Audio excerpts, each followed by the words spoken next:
Bismillahirrahmanirrahim. Assalamualaikum warahmatullahi wabarakatuh. Apa kabar semua? Sehat? Alhamdulillah. Masih kita belajar matematika. Di bab kedua ini kita akan memasuki bilangan rasional. Nah, di sini ada pecahan. Pecahan ini kita sudah pernah belajar ketika kita dulu di sekolah dasar. Di SMP kelas 7 ini kita akan kembali mereview atau mengulang kembali secara detail tentang bilangan pecahan. Yang mana sih itu pecahan? Nah, pecahan adalah bilangan yang tidak bulat atau bisa diartikan beberapa bagian dari suatu bilangan yang bulat. Beberapa bagian dari suatu bilangan yang bulat. Pecahan itu terdiri dari pembilang. Ada pembilang dan ada penyebut. Biasanya pembilang itu disimpan di atas, berada di atas ini. Kemudian penyebut di bawah. Nah, kita lihat ini adalah gambar di samping adalah gambar makanan. Ini adalah pizza. Pasti ini enak ya. Pizza ini ada 8 potong. Ini 3 potong ini sudah dimakan ini. 3 yang 1 2. Berarti 3/8. Jadi 3 potong dari 8 bagian ini sudah dimakan. Ya. Lalu kemudian masih ada yang tersisa. Tersisa ini ada 5 pizza dari 8 potong, 5 bagian dari 8 bagian. Inilah yang saya ambil ini, maka 5 ini adalah pembilang, kemudian 8 ini adalah penyebut. Nah, kalau 3/8 tambah 5/8 itu kan 1. Ya, kira-kira gitu ya. Saya kira mudah ini, gampang ini. Baik, kita akan melihat gimana itu pecahan senilai. Ya, baik kita lihat pecahan senilai. Pecahan-pecahan yang senilai itu sama apabila pembilang dan penyebut dikalikan atau dibagi dengan bilangan yang sama. Nah, contoh, 1/4.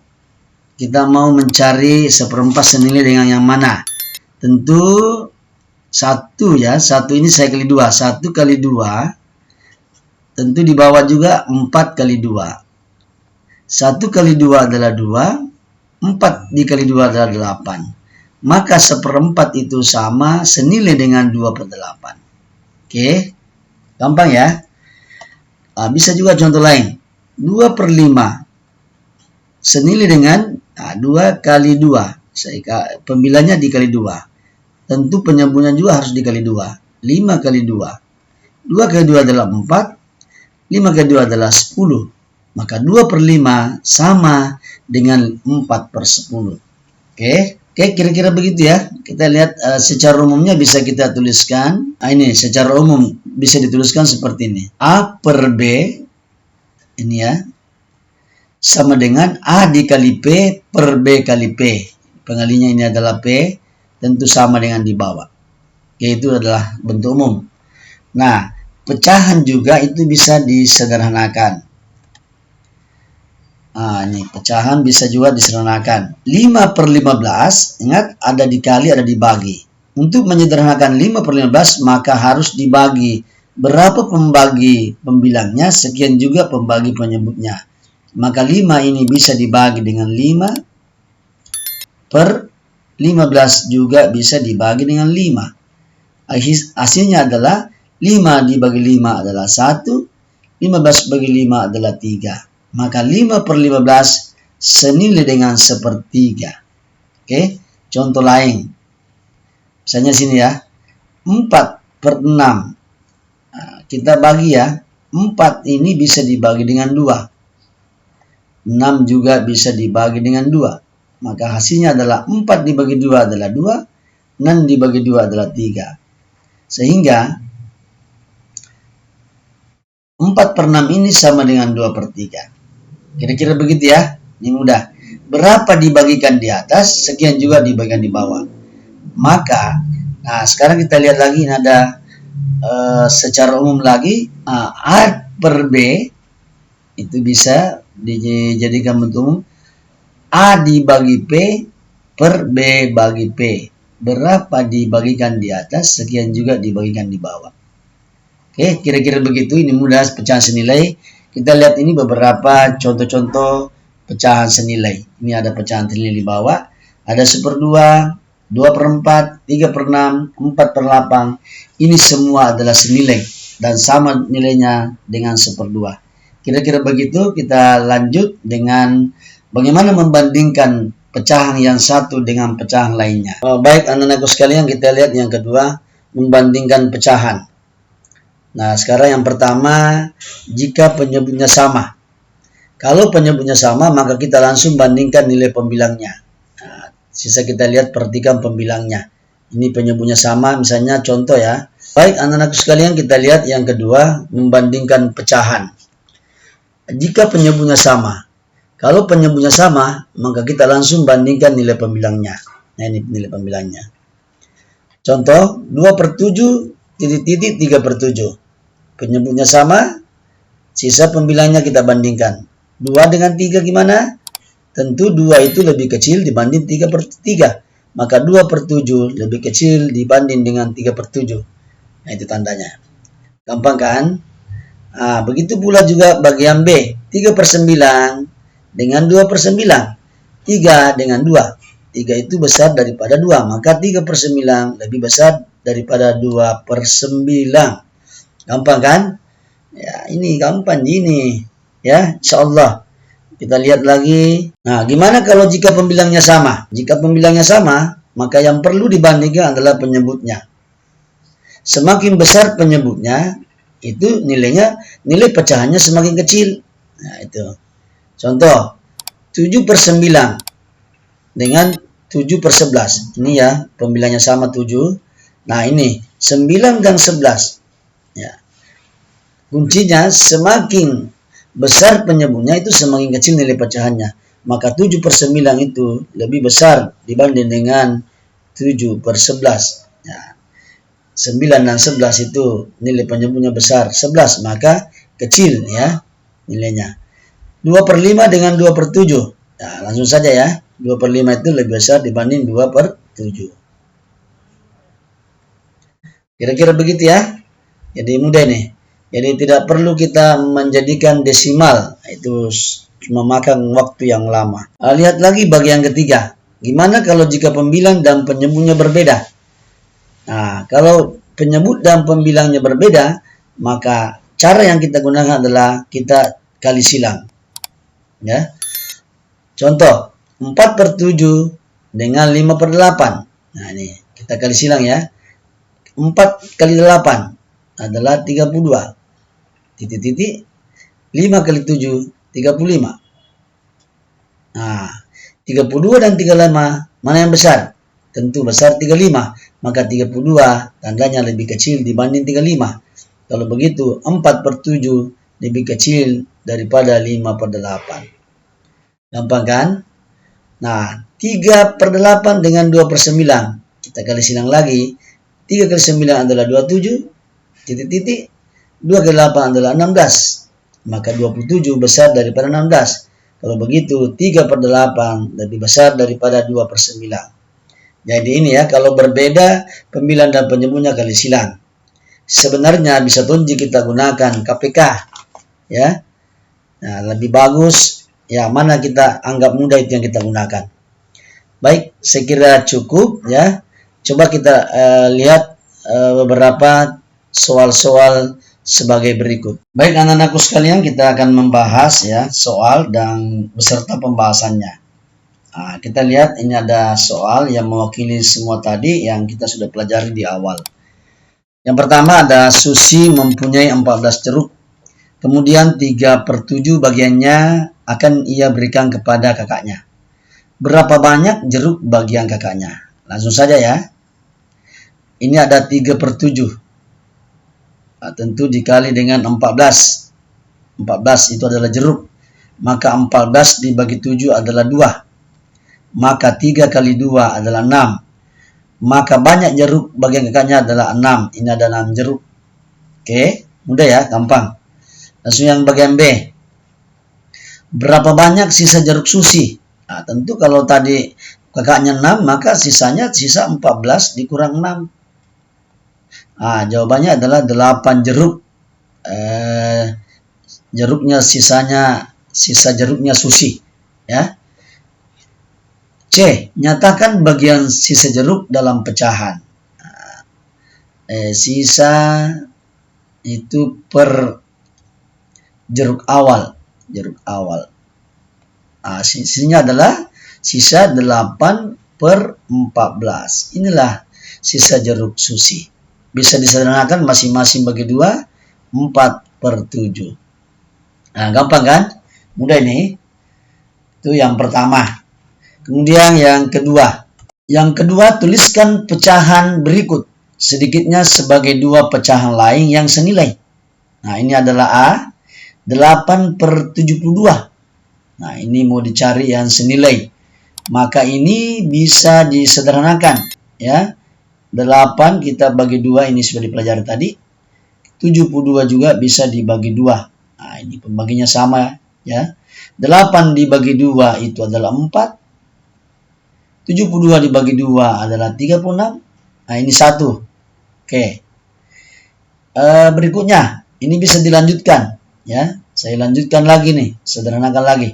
Masing-masing dibagi 2 lagi. Enggak usah bagi 3 ya, enggak bisa bagi 3. Kemudian 36 lagi dibagi 2 lagi. 4 dibagi 2 adalah 2. 36 bagi 2 adalah 18. Inilah yang dikehendaki soal. 1/4/36, kemudian 2/18. Masih bisa sebenarnya nih, jadi 1/9. Oke, gampang ya. Nah, mudah ini anakku sekalian ya, tolong diperhatikan dan dipahami ya, jangan ditonton saja ya, kalau perlu dicatat supaya bisa lebih mengerti lagi. Nah, sekarang bagian B, 4/71. Nah, sepertinya ini harus dikali nih, tidak bisa dibagi nih. Pertama kita lihat dulu 4 dibagi, kita kali ya, 4 dikali 2. Nah, 71 juga harus dikali 2. 4 dikali 2 adalah 8.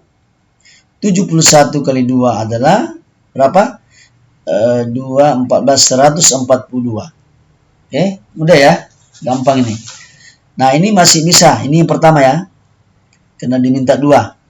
Kemudian yang keduanya, ini sebenarnya ini masih bisa kita ambil lagi nih, bisa dikali 3 sebenarnya, untuk lebih sederhana. 4 kali 3. Oke, ini ya, 4 kali 3 sini. Kemudian 71 kali 3. 4 kali 3 adalah 12. 71 kali 3 adalah 213. Nah, ini. Berarti 8/142 dan 12 213. Itulah yang diminta. 2 pecahan yang lain yang senilai. Kira-kira begitu, gampang kan? Baik, kita lihat lagi soal yang ketiga. Baik, anak-anakku sekalian, kita lanjutkan soal yang ketiga. Nah, ini ada 3 angka ini, sedikit ini agak ribet mungkin, tapi insya Allah enggak. Kalau kita sudah memahami konsep di awal, maka mudah kita jawab ini soal yang ketiga. Pertama, lihat urutkan bilangan berikut mulai dari yang terkecil sampai yang terbesar. Lihat ini ada 11/12, 11/8, 11/20. Ciri-ciri soal ini ada pembilangnya sama ya, 11, 11, 11. Nah, ini tidak perlu kita cari KPK-nya, bisa kita langsung ya. Tadi di awal sudah dijelaskan bahwa kalau pembilangnya sama, maka lihat penyebutnya. Semakin besar penyebutnya, maka semakin kecil nilai pecahannya. Maka pasti urutannya ada 11/20 ya. Kemudian 11/12, gampang nih. Kemudian 11/8. Mudah kan? Jadi tidak perlu cari KPK. Nah, kita lihat yang kedua. 7/8, 3/4, 2/3. Nah, seperti soal ini berbeda pembilang dan penyebutnya. Ini boleh dicari KPK-nya. Nah, saya kasih dulu cara pertama. Cara pertama dengan menggunakan KPK. Penyebut 8. Maka pohon faktornya adalah 2/3 kan? Oke. 4. Tentu 2 berpangkat 2. Ini sudah dipelajari. 3 tidak lain adalah 3. Maka KPK-nya adalah ambil faktor yang sama dan yang terbesar. 2/3 sama ya. Dikali 3. Maka ini 2/3 adalah 8. Kali 3 sama dengan 24. Maka kita pakai penyebut 24. Di sini ya, saya tulis 24. Sini 24. Ini kita kasih lurus nanti nilainya di atas. Nah, kalau begitu 24 dibagi 8 itu hasilnya 3. 3 dikali 7 hasilnya adalah 21. Begitu seterusnya ya. 24 dibagi 4 adalah 6. 6 kali 3 adalah 18. Gampang ya. 24 dibagi 3 adalah 8. 8 kali 2 adalah 16. Nah, maka sisa kita urut. 16 per 24 adalah 2 per 3. Yang mana besar ini? Yang mana kecil? Ya, ini penyebutnya sama. Kalau penyebutnya sama, lihat pembilanya. Pembilanya itu semakin kecil, maka nilainya itu semakin kecil juga. Ya, maka urutannya adalah 16 per 24 pertama, kemudian 18 per 24, kemudian 21 per 24. Nah, 16 per 24 kita ganti 2 per 3, kemudian 18 per 24 kita ganti 3 per 4, dan 21 per 24 kita ganti 7 per 8. Inilah urutan naik, kecil sampai besar. Kita kasih lebih kecil dan lebih kecil. Oke, kira-kira begitu ya. Nah, tadi saya bilang ada cara pertama, berarti ada cara kedua. Cara keduanya, nah kita bandingkan nanti mana yang mudah. Saya tulis ulang 7 per 8, kemudian di sini 3 per 4, dan di sini 2 per 3. Saya ambil jarak-jarak nih. Nah, saya kasih di sini angka 0. Oke, 0, 0. Kemudian saya bagi. 70 bagi 8, itu berarti 8. 8 lebih. Kita kasih 8 tambah. 30 bagi 4, itu berarti 6 ya. 6 kali 4, 24. 7 kali 4, 28. Berarti 7 lebih. 20 bagi 3 berarti 6. 6 lebih. Maka hasilnya ada sini ya. Ini paling kecil 6, berarti 2 per 3 susunannya kecil. Kemudian 7 ada 3 per 4. Kemudian 8 ada 7 per 8. Coba bandingkan nilainya, sama kan? Sama. 2 per 3 lebih kecil daripada 3 per 4. 3 per 4 lebih kecil daripada 7 per 8. Sama. Ini sama. Nah, ini terserah mana kita mau pakai nanti. Kalau misalnya diminta KPK ya silakan pakai KPK. Nah, sekarang bagian C. Ini C ini saya pakai saja cara kedua ya supaya mudah. 20, 10, 50, 30. Langsung ya. 20 dibagi 3. Itu kira-kira berapa? 6 ya. Sini. 6 plus 6 tambah. 1/4 dibagi 10 bagi 4. Berarti 2 ya. 2 plus. 50 dibagi 7. Nah, 7 plus. 30 bagi 8 berarti 3 plus. Tinggal diurut. Yang kecil 2 berarti 2 itu ada 1/4 ya. Kemudian 3 ada 3 per 8, lihat lurusnya di atas. Ini 3. Kemudian 6 ada 2 per 3. Kemudian 7 ada 5 per 7. Nah, ini kita tidak menggunakan KPK. Ya, kita tinggal menambah saja angka 0 di belakangnya. 1/4, 3 per 8, 2 per 3, 5 per 7. Inilah urutan naik. Kalau kita kasih gini, lebih kecil, ya, lebih kecil. Kira-kira begitu ya, ini mudah. Boleh juga kita gunakan KPK, boleh. Cuma kalau KPK seperti ini, itu pasti menghitungnya lama. Saya kira cukup materi kita hari ini. Semoga apa yang Bapak sampaikan anak-anakku bisa mengerti dan memahami. Kalaupun misalnya belum dimengerti dan dipahami, maka bisa diulang videonya sampai kita bisa paham. Saya kira cukup materi kita. Semoga apa yang Bapak sampaikan dapat bermanfaat untuk kita semua dan bisa menjadi amal jariah. Terima kasih. Wassalamualaikum warahmatullahi wabarakatuh.